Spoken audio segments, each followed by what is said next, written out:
Hello, my dear friends. Prashant Bajpayee this side from SR Group of Institutions, Lucknow.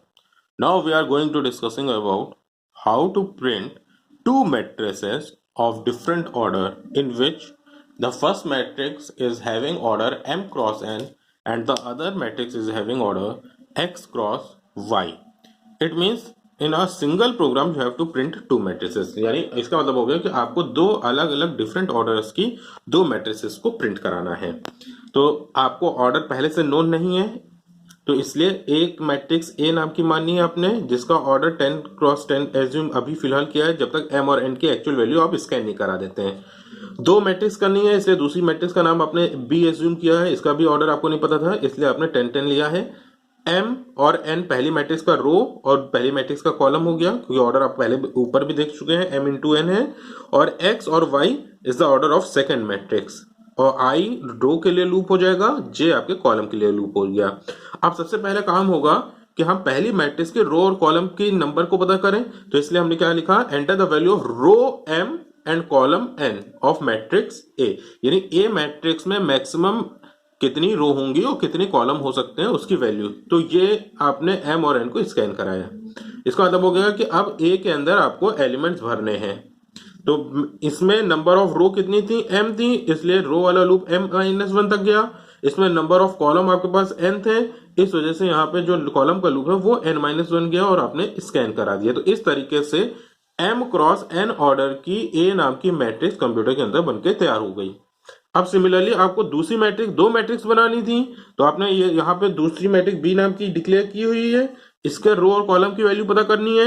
तो रो x हो गया, column Y हो गया, इसके लिए आपने मैसेज टाइप किया और यहाँ पे स्कैन करा दिया।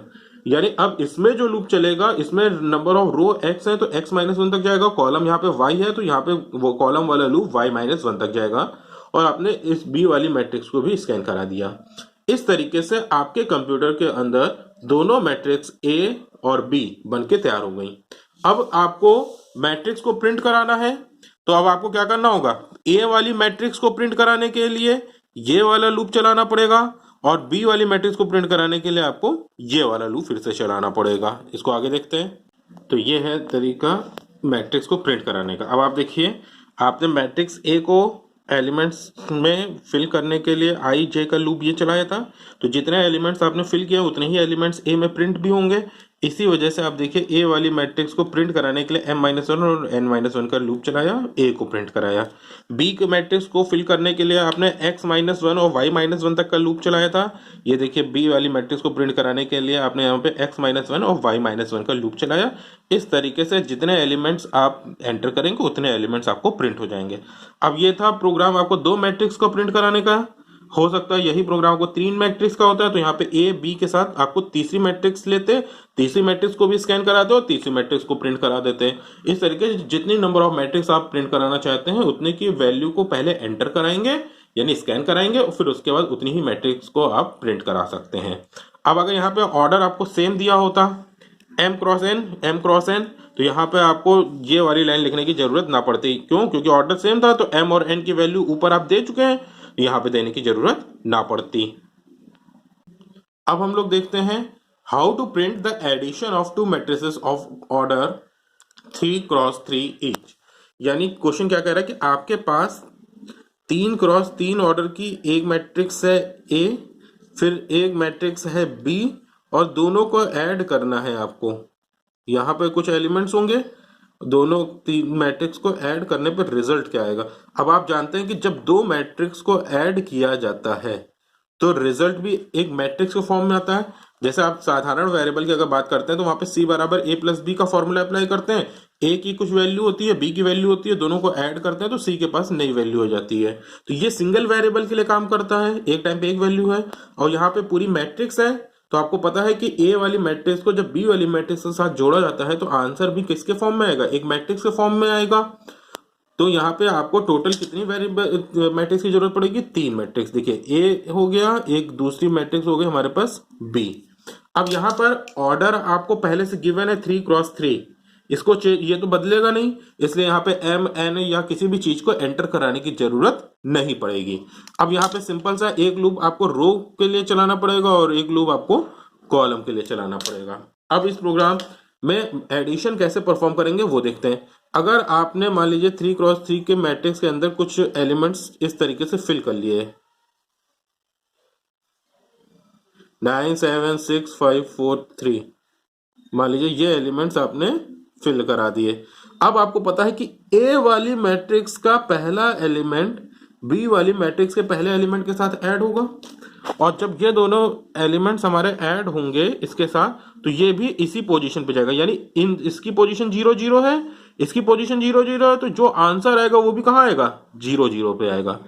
इसकी पोजीशन 0,1 है, तो ये बी वाली मैट्रिक्स से 0,1 के साथ ऐड किया जाएगा, और रिजल्ट भी जो आएगा वो कहाँ पे आएगा, 0,1 वाली पोजीशन पे लिखा जाएगा।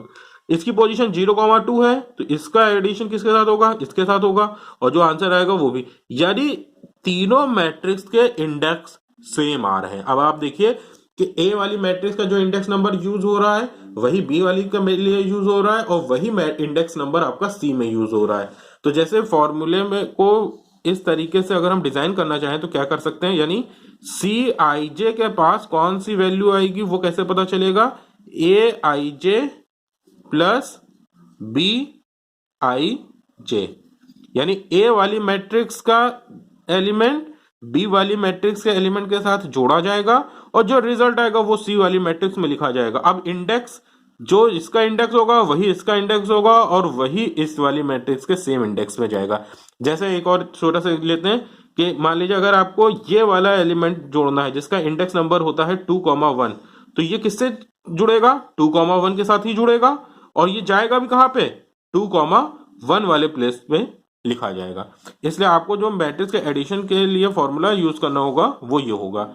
सेम इसी पैटर्न पे आप मैट्रिक्स का सब्ट्रैक्शन परफॉर्म कर सकते हैं, तो वहां पे क्या हो जाएगा, प्लस की जगह पे केवल माइनस हो जाएगा। मल्टीप्लीकेशन के लिए कॉन्सेप्ट अलग होता है, क्योंकि मल्टीप्लीकेशन में रो का मल्टीप्लीकेशन कॉलम के साथ किया जाता है, तो उसको हम लोग आगे डिस्कस करेंगे। तो अभी आप ध्यान रखिए कि एडिशन या सब्ट्रैक्शन के लिए इस तरीके से 1 to 1 आपको फॉर्मूला यूज करना पड़ेगा। अब इस पूरे प्रोग्राम को अगर हम कितने पार्ट्स में डिवाइड करें वो देखिए। सबसे पहला पार्ट होगा ए वाली मैट्रिक्स को स्कैन कराएंगे, फिर बी को स्कैन कराएंगे, फिर ए को अगर आप चाहते हैं कि केवल डायरेक्ट सी वाली मैट्रिक्स यानी जो आंसर आ रहा है वही प्रिंट हो, ए वाली मैट्रिक्स और बी वाली मैट्रिक्स हमको दिखाई ना दे, तो ए और बी को आपको प्रिंट कराना की जरूरत नहीं पड़ेगी। ठीक, ए को प्रिंट और बी को प्रिंट आपका ऑप्शनल है। अगर आप चाहते हैं कि आपको इस तरीके से पूरा प्रोसेस दिखाई दे कि ए भी दिखाई दे बी भी दिखाई दे तब सी दिखाई दे, तो आपको ए को स्कैन कराना होगा, बी को स्कैन कराना होगा, ए को प्रिंट कराना होगा, बी को प्रिंट कराना होगा। फिर इस सी वाले के लिए फॉर सी वाली मैट्रिक्स को स्कैन तो कराना नहीं है, क्यों, क्योंकि सी वाली मैट्रिक्स ए और बी से अपने आप बनाई जा सकती है इस फॉर्मूले की हेल्प से। तो सी वाली मैट्रिक्स को बनाने के लिए आप फॉर्मूला लगाएंगे, फिर जो सी वाली मैट्रिक्स बन जाएगी तो सी वाली मैट्रिक्स को आपको प्रिंट कराना होगा। यानी इस पूरे प्रोसेस में आपको 6 स्टेप्स मेनली फॉलो करना है। ए को स्कैन कराना, ए को प्रिंट, बी को प्रिंट, और सी वाली मैट्रिक्स को फॉर्मूले से जनरेट करना है, और फिर उसके बाद सी वाली मैट्रिक्स को प्रिंट कराना है। तो अब हम लोग एक एक करके स्टेप फॉलो करते हैं।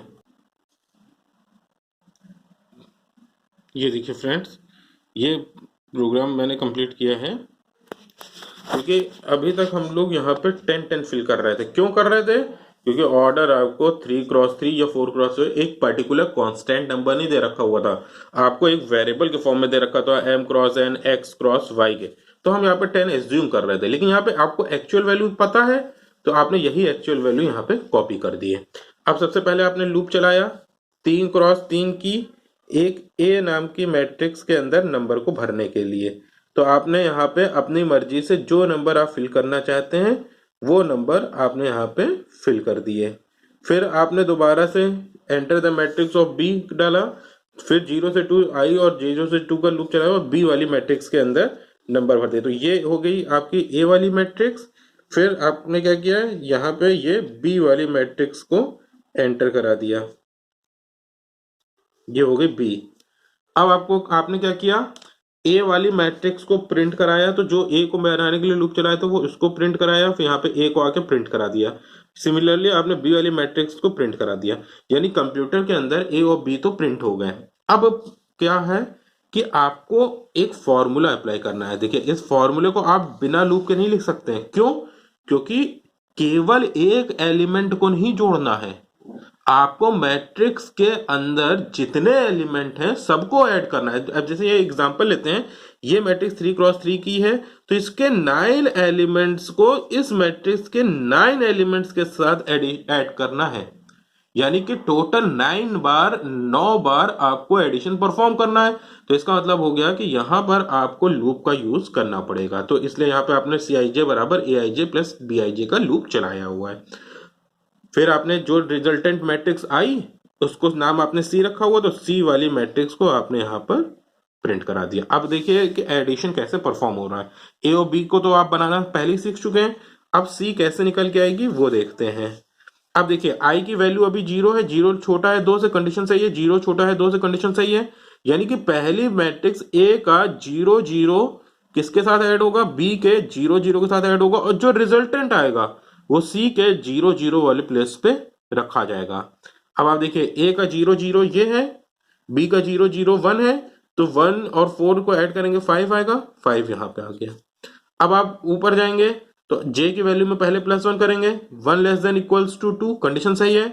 यानी अब क्या होगा कि 0,1 वाला एलिमेंट बी के 0,1 वाले के साथ ऐड होगा और सी के 0,1 वाली पोजीशन पे लिख दिया जाएगा। तो 0,1 ए मैट्रिक्स का ये है, बी वाली मैट्रिक्स का ये है, दोनों को ऐड किया तो रिजल्ट आया 3, रिजल्ट यहाँ पे लिख दिया। इस तरीके से जितनी बार ये लूप चलेगा उतनी बार ए वाले मैट्रिक्स का बी वाले मैट्रिक्स का एडिशन होगा और सी के पास लिख दिया जाएगा। अब सी बन के तैयार हो गई। सी को प्रिंट कराने के लिए आपने क्या किया, यहाँ पे आए, यहाँ पे 0 से 2 का लूप चलाया, सी वाली मैट्रिक्स को आपने प्रिंट करा दिया। अगर यही प्रोग्राम सब्सट्रैक्शन के लिए करना होता तो सब्सट्रैक्शन भी 1 to 1 होता, यानी इस वाले मैट्रिक्स का पहले वाली मैट्रिक्स का एक एलिमेंट दूसरे वाली मैट्रिक्स के एक एलिमेंट के साथ सब्ट्रैक्ट होता और रिजल्टेंट भी आपको यहीं पे आता। तो यहाँ पे सिर्फ आपको फॉर्मूले में प्लस की जगह पे क्या करना होता, माइनस का सिंबल यूज करना होता। दूसरा सबसे इंपॉर्टेंट कि अगर मान लीजिए आपके पास मैट्रिक्स 3x3 ना दिया होता, आपके पास कह दिया जाता मैट्रिक्स का ऑर्डर है x क्रॉस y, तो x और y तो आपको पता ही नहीं है। तो उस केस में सबसे पहले क्या करना होगा, सबसे पहले तो यहाँ पे 10 फिलअप करना होगा, सब जगह पे 10 आएगा क्योंकि ऑर्डर आपको पता नहीं है। फिर यहाँ पे बीच में आपको क्या डालना पड़ता है, enter the value of row x and column y, और उसको स्कैन कराते हैं। इसके बाद ये जितने लूप आप देख रहे थे, ये x-1 y-1, यहाँ पे भी रो x थी तो x-1, कॉलम y है तो y-1, यानी जितने भी आपके लूप्स यूज हो रहे हैं थ्रू आउट द प्रोग्राम, वहां पे सब जगह से 2 हटा देते और उस जगह पे रो की जगह पे x-1 और कॉलम की जगह पे आपको y-1 का प्रोग्राम लिखना पड़ता है। देखिए हम बना के दिखा रहे हैं आपको, ये देखिए। तो ये नेक्स्ट प्रॉब्लम आई कि ऑर्डर हमें m क्रॉस n है। अब यहाँ पे 3 3 ऑर्डर पहले से नहीं है या कोई फिक्स नंबर नहीं है। तो सबसे पहले आपने एरे को डिक्लेयर किया, तो a हो गया 10 10, b 10 10 और c 10 10। हमने बताया था जब ऑर्डर आपको पहले से गिवन नहीं होता है तो टेम्परेरी बेसिस पे कुछ टाइम के लिए आपको एक नंबर एज्यूम करना होता है। अब आपने सबसे पहले m और n की वैल्यू को एंटर कराया। अब आपने देखिए यहाँ पे जो लूप हो रहा था वो 2 तक नहीं जाएगा, वो लूप कहाँ तक जाएगा, m-1, क्योंकि number of row maximum m है और कॉलम आपके पास मैक्सिमम n है, तो n-1 तक ये नंबर ऑफ कॉलम जा रहा है। सिमिलर एक नाम की मैट्रिक्स को आपने स्कैन कराया, फिर यही लूप चलाएंगे, b को स्कैन कराएंगे, फिर यही वाले लूप चलाएंगे प्रिंट कराने के लिए, और यही लूप आपके एडिशन के लिए परफॉर्म किए जाएंगे। तो जब आपको फिक्स नंबर दे रखा होगा तो वहां पे ये फिक्स नंबर हो जाएगा, ये m-n और n-1 की जरूरत नहीं पड़ेगी, साथ ही साथ इस लाइन की जरूरत नहीं पड़ेगी आपको, क्योंकि आपको ऑर्डर पहले से गिवन है।